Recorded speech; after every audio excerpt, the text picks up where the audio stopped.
Oi, oi, você aí do outro lado. Meu nome é Lucas Mendes e esse é o Pendurado na Estante, o seu podcast semanal com as melhores dicas literárias, indo de lançamentos até clássicos da literatura, clássicos dos quadrinhos e clássicos dos mangás, às vezes em 10 minutinhos, às vezes em muito mais. Então, galera, mais uma semana aqui com vocês, mais uma semana de programa. Mais uma vez, muito obrigado pela sua audiência, muito obrigado por estarem aqui comigo. Tem sido uma temporada complicada, tem sido interessante explorar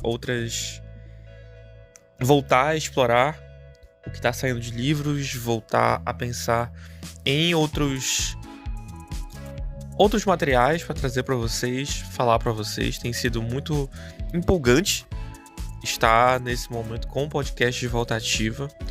E essa semana eu tô trazendo um livro que eu queria muito falar no programa. E eu tô muito feliz de estar podendo fazer isso agora. É um livro que eu queria ler há muito tempo. Ele foi lançado originalmente em 2022. E esse livro chama-se Babel, ou A Necessidade de Violência, uma história arcana sobre a revolução dos tradutores de Oxford, ou somente Babel. E ele é um livro escrito pela R.F. Kuang, ou Rebecca Kuang, mas aqui é R.F. Kuang. Por que eu quero falar desse livro? Sobre o que ele é. Bom, antes de falar sobre o que o livro é, eu acho interessante a gente trazer só um pouquinho de vida real, porque esse livro foi vítima de uma campanha bizarra e silenciosa de censura. Ele estava na lista de finalistas do Prêmio Hugo. Caso vocês não saibam, o Prêmio Hugo ele é o maior, era pelo menos o maior prêmio de fantasia e ficção científica da literatura norte-americana, mas de uns anos pra cá houve uma coisa de tornar isso mais global. Teve a vitória do Cixin Liu por Plano dos Três Corpos, por exemplo, em 2014. E esse era um livro que estava muito cotado para ser indicado ao Prêmio Hugo, mas por questões de jogos políticos internos, ele foi um dos livros censurados e que foram desclassificados do Prêmio Hugo. E isso gerou um bafafá absurdo na comunidade literária dos Estados Unidos e do resto do mundo também, porque depois eles foram descavar mais coisas e descobriram uma teia de acusações de anos e de outras questões em relação aos métodos de votação do Prêmio Hugo. Então todo esse escândalo acabou tirando muito da credibilidade da própria premiação, tirando muita força que ela tinha. O que é irônico, porque a gente está falando de uma história que fala sobre você usar manipulação política para você impor, para você supor coisas de outras culturas e usar isso como uma forma de garantir que a sua cultura permaneça ok. Só que enquanto que existe essa crítica do livro para com o Ocidente, a comitê do estúdio dos prêmios Hugo tomou que essa seria a abordagem do Oriente. Enfim, foi uma situação absurda. Eu vou deixar os links na descrição do podcast para falar sobre o caso, porque aqui eu queria focar no livro, eu queria focar na história, mas eu queria deixar esse disclaimer, porque isso foi uma coisa muito grande. Outros autores aconteceram isso. Se você conhece o Ziran J. Zhao, escreveu Vivo de Ferro, que também esteve presente aqui no podcast. Foi uma das vítimas de censura do Prêmio Hugo, dessa desclassificação bizarra. Neil Gaiman sofreu com isso. Não foram pessoas pequenas. Então, se pessoas grandes estão sofrendo com isso, que dirá os outros peixes no mercado, saca? Enfim, eu só queria deixar esse disclaimer aqui. Eu não vou focar muito na fofoca, mas é um pouco interessante trazer isso, porque quando a gente chegar em outros momentos, a gente vai ver que, infelizmente, esse tema da censura continua muito forte. Mas vamos lá.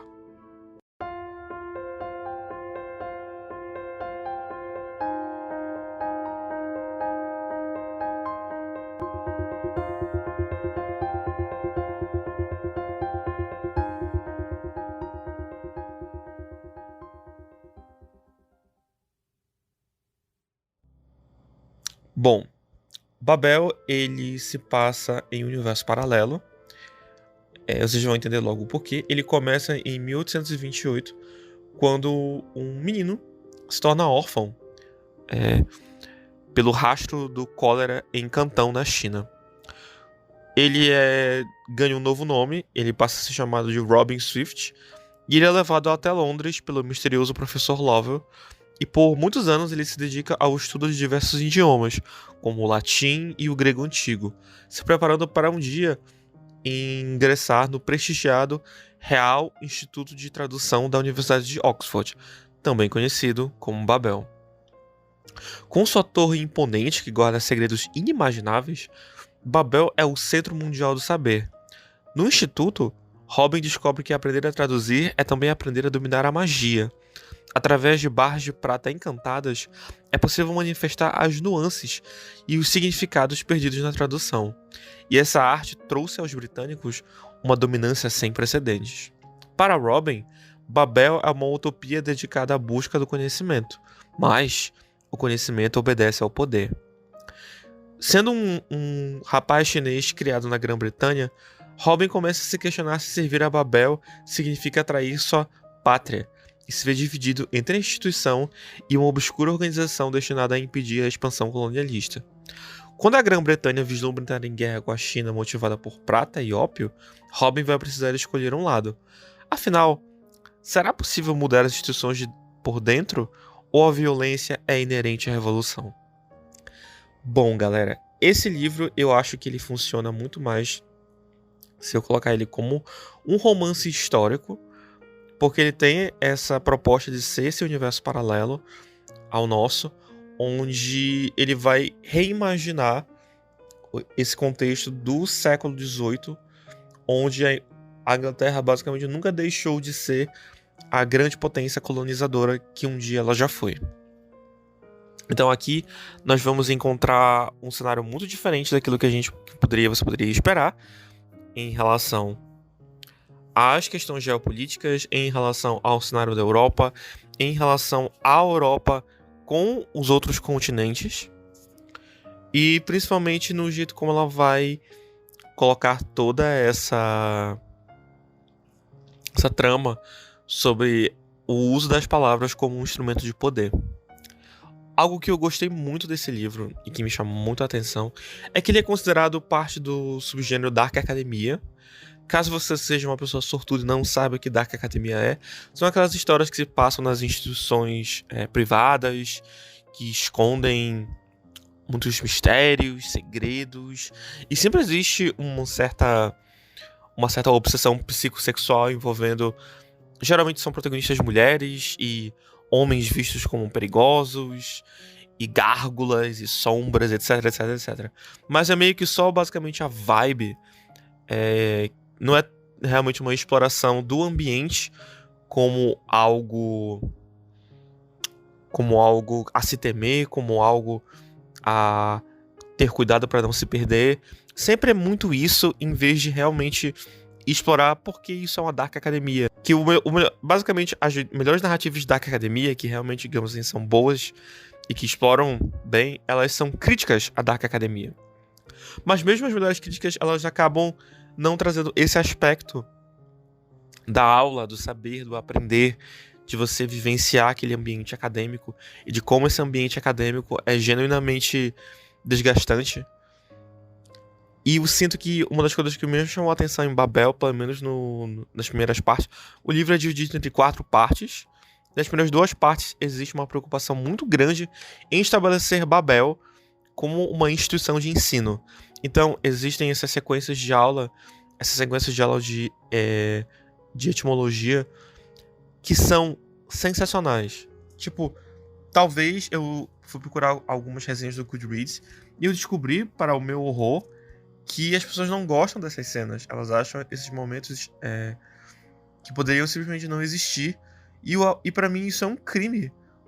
Porque para mim essas cenas de etimologia, das aulas de etimologia, são o que tornam a história muito mais interessante, muito mais viva, dão mais peso para quando começa a ganhar contornos mais dramáticos, quando começa a entrar o plot da revolução.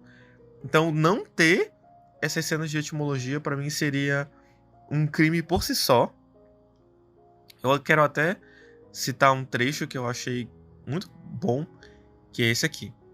Uma língua não existe como uma nomenclatura para um conjunto de conceitos universais, continuou o professor Playfair.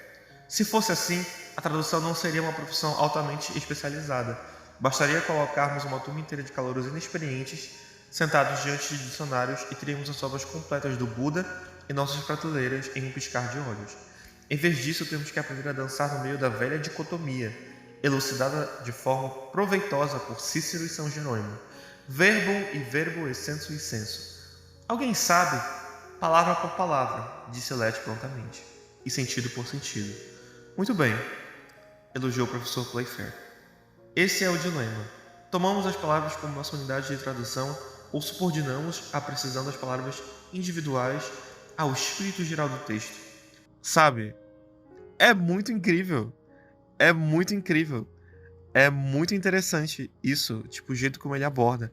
Porque isso vai se relacionar justamente com o tema principal do livro, onde ele se pergunta se traduzir, o ato da tradução, além de ser um ato de magia, é um ato de traição. Tem uma fala nesse mesmo capítulo onde o professor ele fala isso, onde ele fala que você pega o significado, você traz para a língua que você está traduzindo e você remonta esse significado, você remonta a realidade. Por isso existe o argumento de que a tradução é esse ato de traição. E isso acaba indo pro outro lado, por causa que o sistema de magia desse universo, ele é movido na base da tradução. É traduzindo as palavras e se apropriando das línguas de outros países que a Inglaterra basicamente se tornou essa utopia steampunk. Utopia com muitas aspas. E que está tentando expandir mais ainda o seu domínio e trazer guerra e trazer manipulação e implantar os valores britânicos, os valores ingleses em cima, aqui principalmente na China, mas existe toda uma questão de estar acontecendo no Paquistão, de estar acontecendo na Índia, de estar acontecendo na Angola.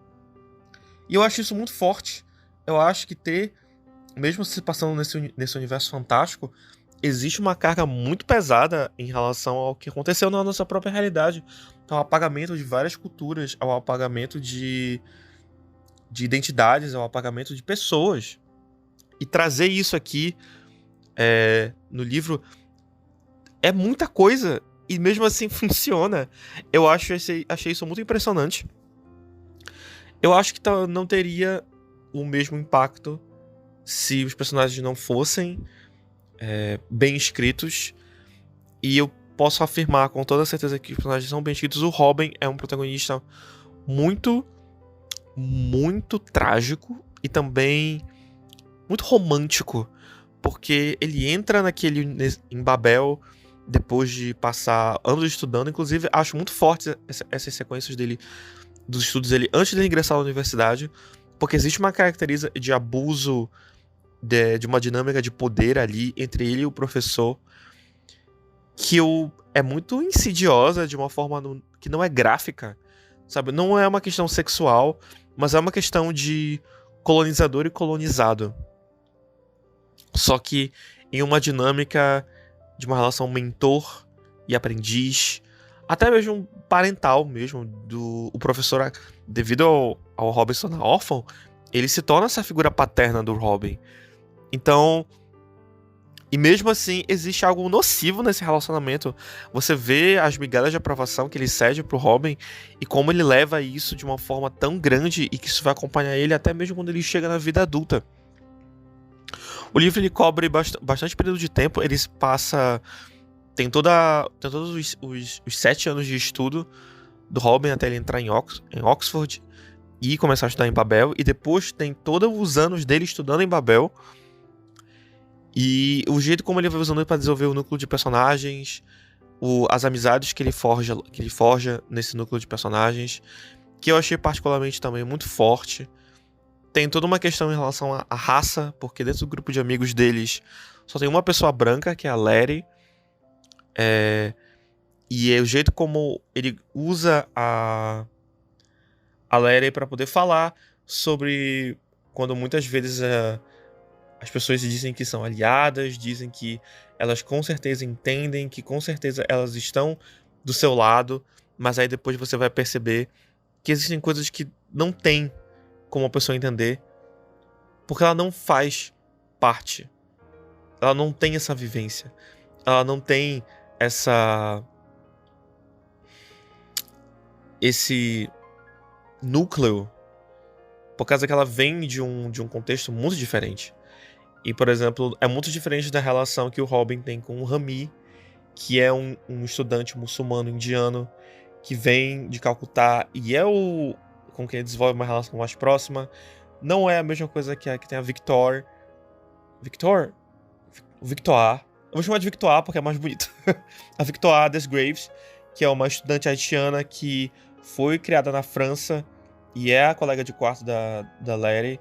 Mas mesmo assim, a relação dos personagens, desses 4, ela vai definir tanto o presente deles estudando em Babel e tentando se especializar e buscando ampliar os conhecimentos dele, mas também o futuro deles além de Babel.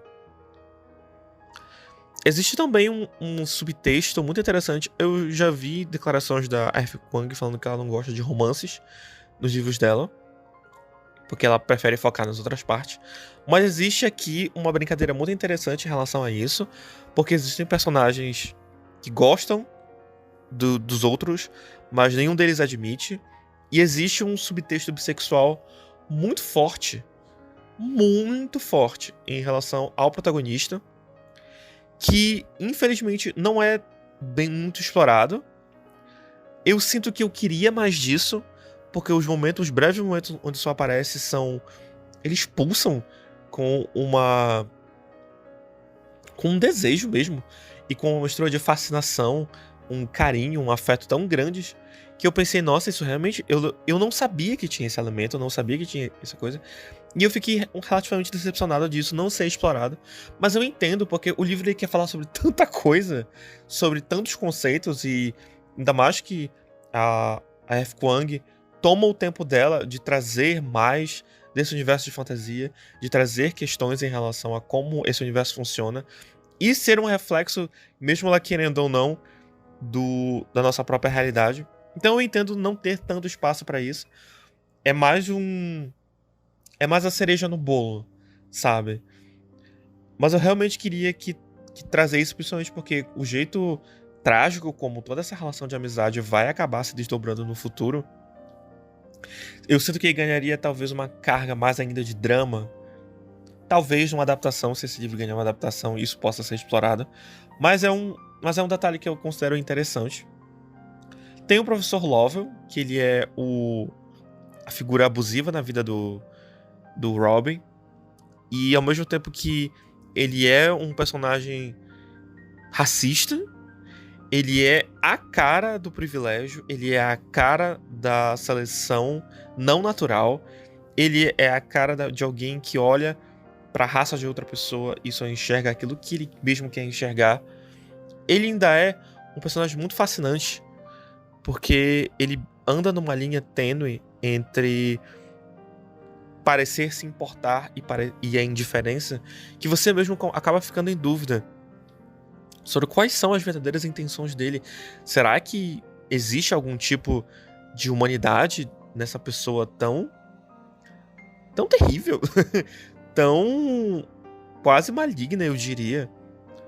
E eu sinto que isso é muito bom, porque poderia também cair numa coisa muito maniqueísta, ainda que a autora também mantenha um certo clara sobre qual lado tem razão ou não.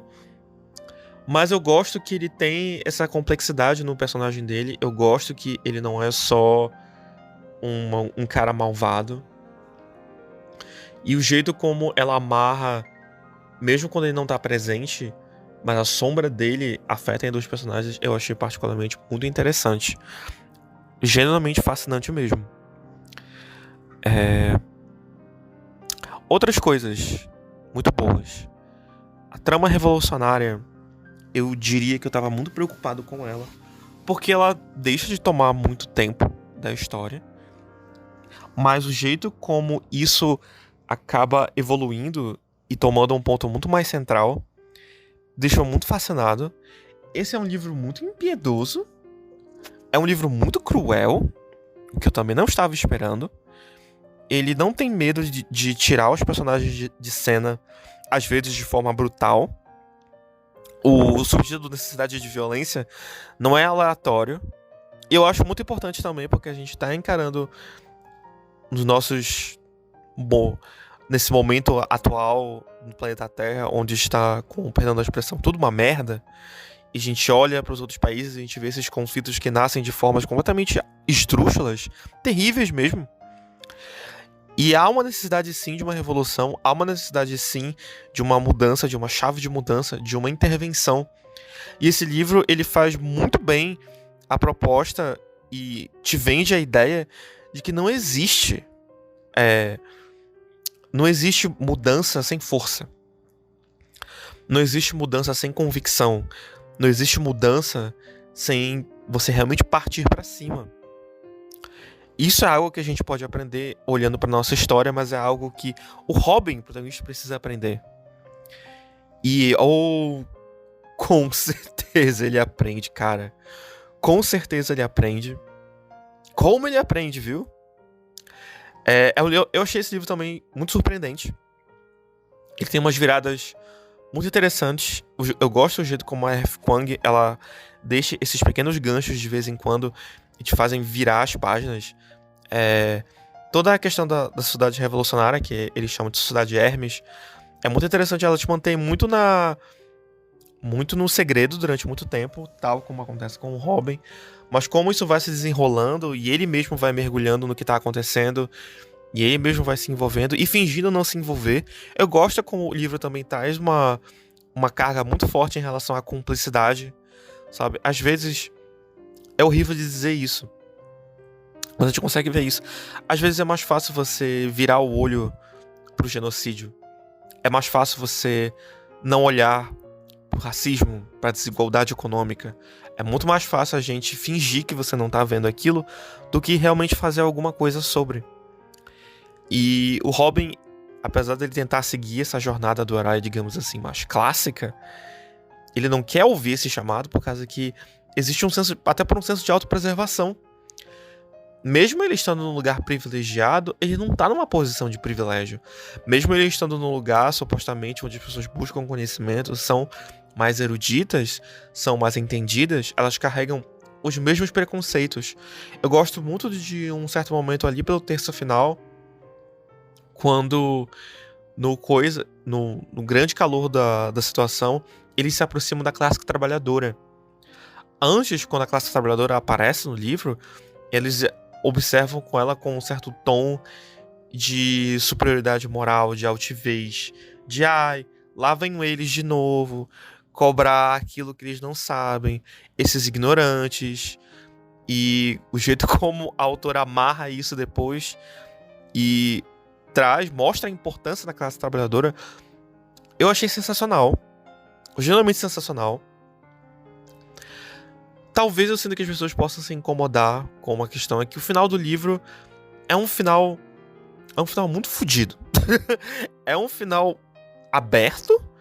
Eu diria que a trama principal obviamente se fecha, mas não é um final que já é preocupado em concluir, mas está mais preocupado em deixar um ponto. Eu considerei satisfatório, porque as jornadas que ele busca encerrar se encerram, e as portas que ele abre renderiam talvez um outro livro inteiro, talvez até mesmo uma série inteira. Então terminar nesse ponto, exige um coragem, sabe? Maturidade, inclusive, de entender que a narrativa pode chegar numa conclusão sem necessariamente todas as pontas estarem amarradas. E eu achei isso muito forte, porque reforça muito essa questão da revolução, reforça muito essa questão de que isso aqui é um ponto de virada para o futuro. Que a partir daqui, as coisas vão ser diferentes. Não vai ser a mesma coisa. E trazer isso nesse cenário de fantasia de uma forma que seja realmente incrível, principalmente o jeito como a autora vai mostrando como o Babel se conecta com a cidade, com a infraestrutura de Londres, com a manutenção de pontes, com a geração da energia elétrica, com a coisa da água, como é um lugar... Esse lugar é basicamente o coração de uma nação inteira. O que acontece quando esse lugar é depredado? O que acontece quando esse lugar... Outras pessoas com intenções muito diferentes pegam esse poder para elas. Como elas vão usar esse poder?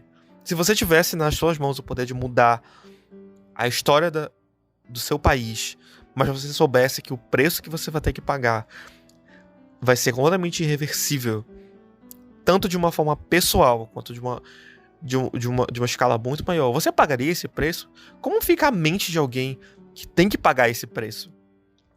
Ela explora tudo isso, cara. E o livro não parece ser tão grande, sabe? O livro tem mais de 600 páginas e ele flui de uma forma sobrenatural. Os cenários são vivos, o ritmo é viciante, toda a construção histórica é muito fascinante, todo o mistério envolvendo os segredos de Babel, envolvendo o passado do Robin, envolvendo um personagem muito importante chamado Griffin. Tudo nesse livro funcionou pra mim. Eu acho que faz muito tempo desde que eu vejo uma fantasia e que consiga trazer tanto peso emocional, peso cultural, ser criativa, ser inteligente, e ser divertida. Tipo, esse é um livro que também ele quer te entregar entretenimento. E ele entrega entretenimento. Mas sem esquecer toda essa carga política que torna ele uma leitura ainda melhor. Torna a experiência desse livro ainda melhor. Então eu sinto que a R.F. Kuang... Eu já falei aqui sobre ela. Eu falei sobre a Guerra da Papoula. Mas eu sinto que esse vai ser o grande livro da carreira dela. Eu sinto que esse vai ser o livro que as pessoas vão olhar pra trás e vão dizer: cara, ela realmente escreveu isso. Ela lançou esse livro. Esse livro é do caralho. Eu tô muito empolgado. Eu sei que eu geralmente não xingo, mas eu preciso quebrar um pouco meu decoro e falar que se você quer ler um livro de fantasia esse ano, leia Babel. Babel é incrível. Babel pode se passar em um mundo que não é o nosso, mas é uma história sobre a gente. É uma história sobre a gente não pode desistir. É uma história sobre a importância da nossa cultura. Eu venho de Belém. Eu sei o que é ver a cultura da sua cidade, ver a cultura do Pará ser deixada de lado ou resumida em estereótipos. Nós não temos magia de forma literal, mas nós temos fogo na nossa alma. Nós temos um calor. E isso precisa ser preservado. Isso importa. Isso faz parte da nossa identidade. Isso faz com que a gente seja quem é. E ninguém tem o direito de pegar isso e traduzir para outra forma que roube de nós mesmos os nossos significados. Foi esse sentimento que eu terminei de ler Babel. E eu espero que você resolva ler também e termine com um sentimento tão forte quanto o meu. É a minha esperança.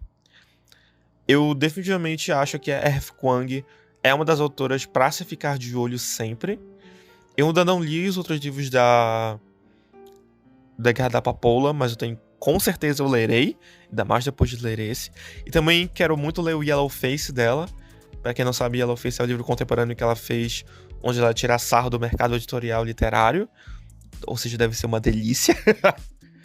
Mas esse foi o episódio da semana, galera. Muito, muito, muito obrigado mais uma vez por estarem aqui comigo, por estarem apoiando o projeto. Tem sido sensacional fazer essa troca com todo mundo. Eu tô muito feliz. Eu sou o Lucas Mendes. Esse foi o Pirata da Estante dessa semana. E a gente se vê semana que vem.